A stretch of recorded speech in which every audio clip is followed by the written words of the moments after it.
cours de l'été 2003, un homme nommé Gerhard Richter était assis dans un bureau à Garching, près de Munich, fixant un filtre. 110 kg. C'était la tâche que BMW M lui avait confiée, rendre la E46 M3, déjà un instrument de précision, plus légère de 110 kg.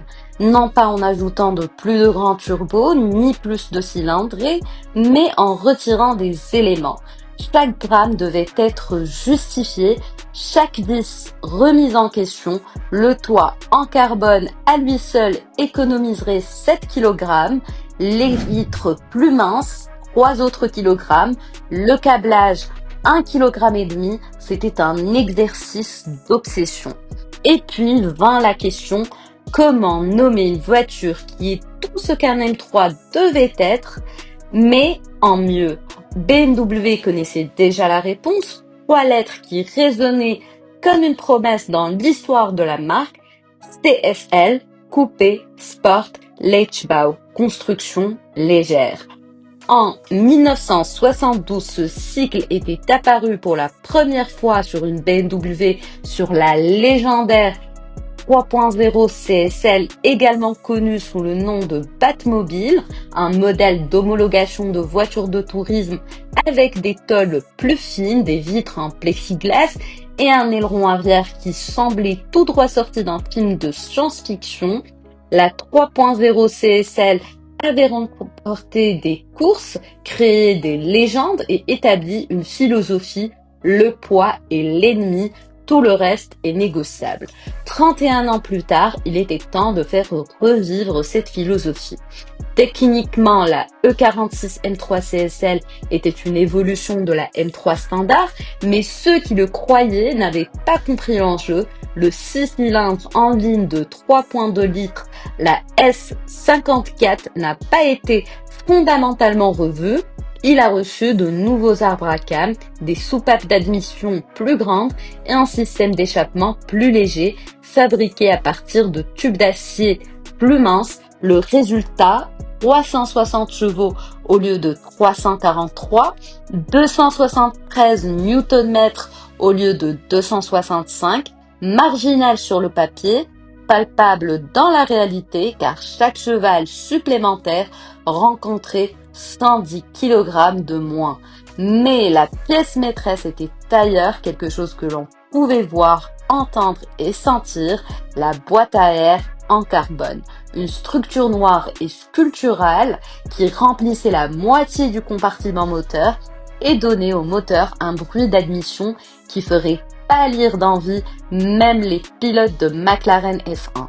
C'était fonctionnel jusqu'à la moelle, gain de poids, alimentation en air optimisée, réponse à l'accélérateur plus rapide, mais c'était aussi de la pure théâtralité. Lorsque vous démarriez la CSL, vous saviez immédiatement ce n'est pas une M3 normale. Et puis, il y avait le toit.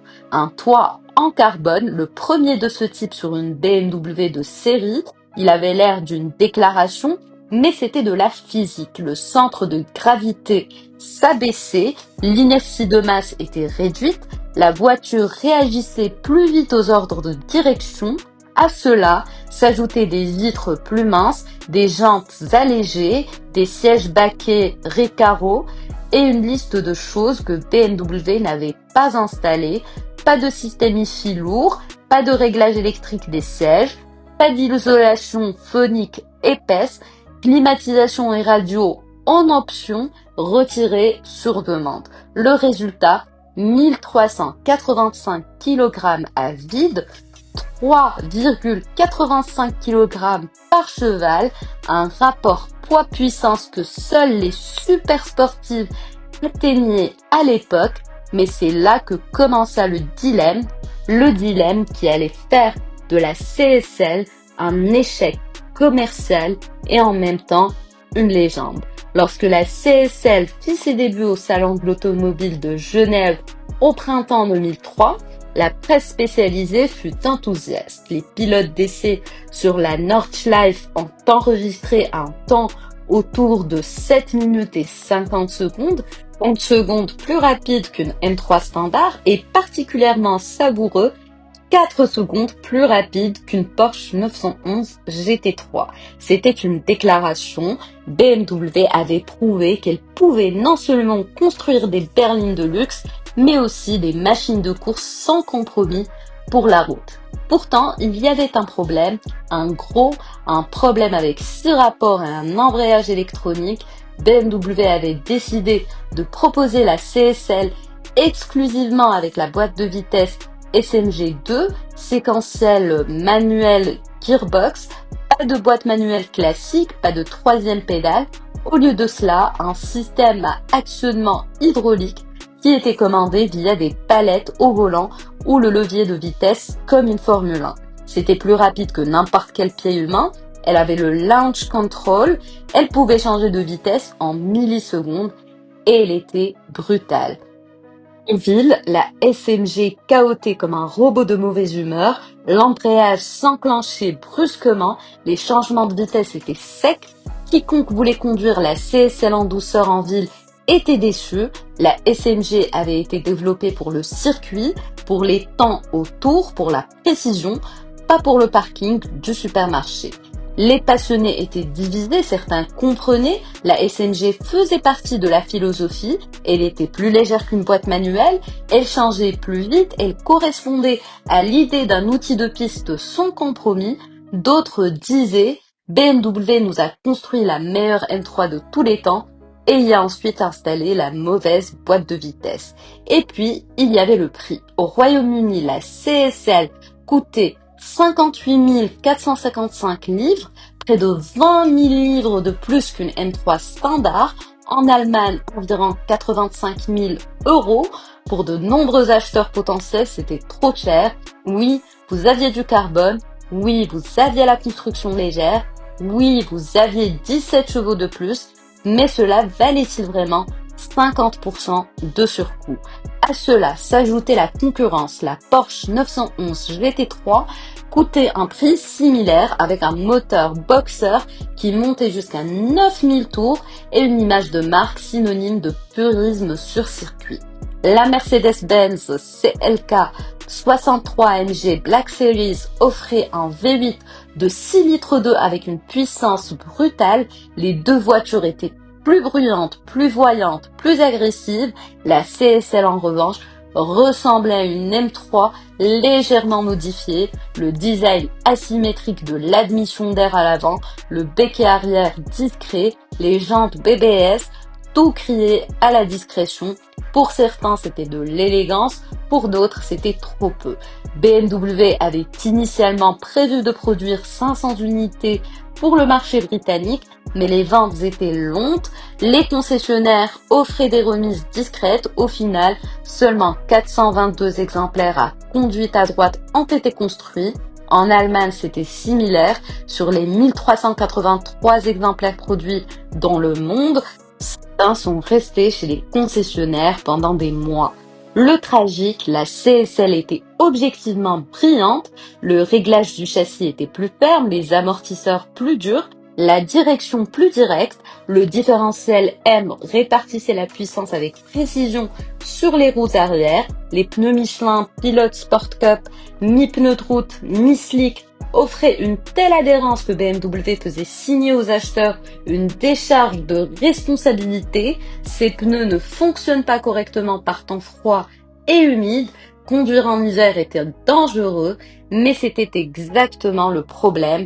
La CSL était trop intransigeante, trop bruyante pour le quotidien, trop dure pour le supermarché, trop spéciale pour le grand public. C'était une voiture pour les gens qui savaient ce qu'ils voulaient et il n'y avait pas assez de ces gens-là en 2003. En quelques années, les prix ont chuté, les CSL d'occasion se négociaient à moins de 30 000 livres, un tiers du prix du neuf. Il semblait que la CSL allait passer à l'histoire comme une erreur coûteuse, un produit de niche dont personne ne voulait vraiment.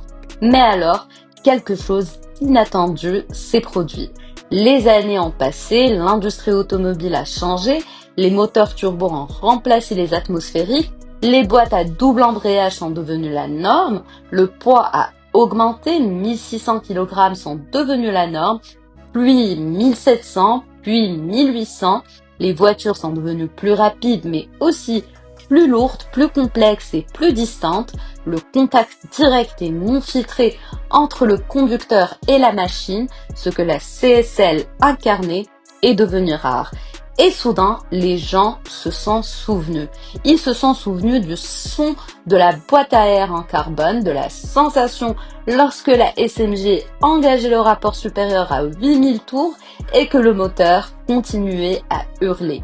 Du toit en carbone qui était exotique à l'époque et qui est toujours aujourd'hui standard sur toute voiture M, des Michelin Cup qui fonctionnaient comme de la colle par temps sec, du fait que cette M3 était un véritable outil, pas un produit de style de vie, pas un accessoire Instagram, mais une voiture construite pour être rapide. Les prix ont commencé à grimper, 50 000 livres, puis 70 000, puis 100 000 livres. Aujourd'hui, le prix moyen dépasse les 80 000 livres. Les exemplaires bien entretenus avec un faible kilométrage atteignent 100 000 livres et plus. La CSL la plus chère jamais vendue a changé de main pour plus de 280 000 livres. Une voiture qui était vendue avec des remises en 2003 est aujourd'hui un investissement à 6 chiffres. Pourquoi ?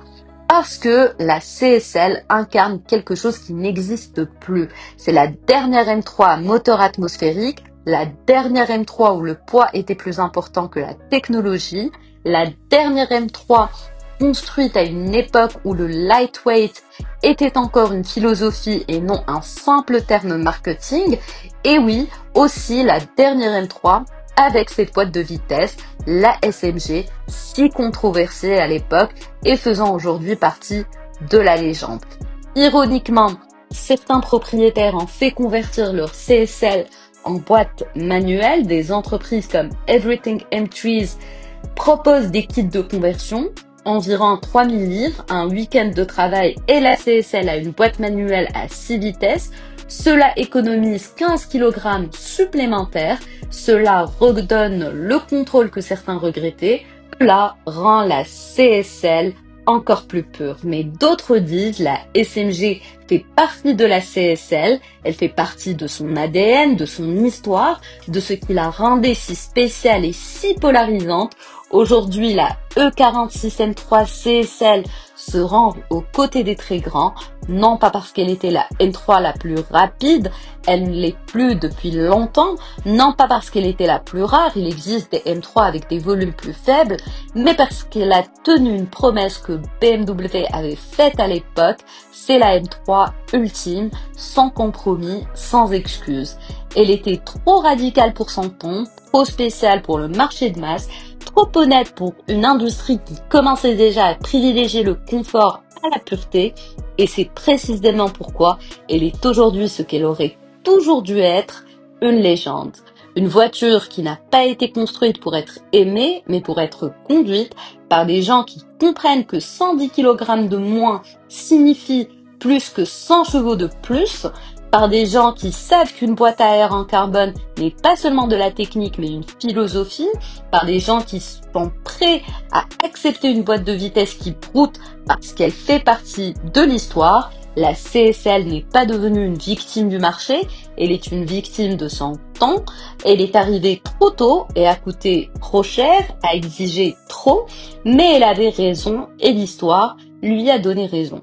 Aujourd'hui, les collectionneurs la conduisent lors des track days, la gardent dans des garages climatisés, l'assurent comme des œuvres d'art, non pas parce qu'elle est rare, mais parce qu'elle est vraie, parce qu'elle n'a fait aucun compromis, alors que tout le monde autour d'elle en faisait. Et c'est peut-être la plus grande ironie. BMW voulait prouver qu'avec la CSL, que l'on pouvait rendre une M3 encore meilleure, plus radicale, plus légère, plus rapide. Ils l'ont prouvé et le monde n'était pas prêt jusqu'à ce qu'il soit trop tard. Aujourd'hui, la CSL est ce qu'elle aurait toujours dû être, la référence, le benchmark, la M3 à laquelle toutes les autres sont mesurées. 3 lettres, 1385 kg, une légende.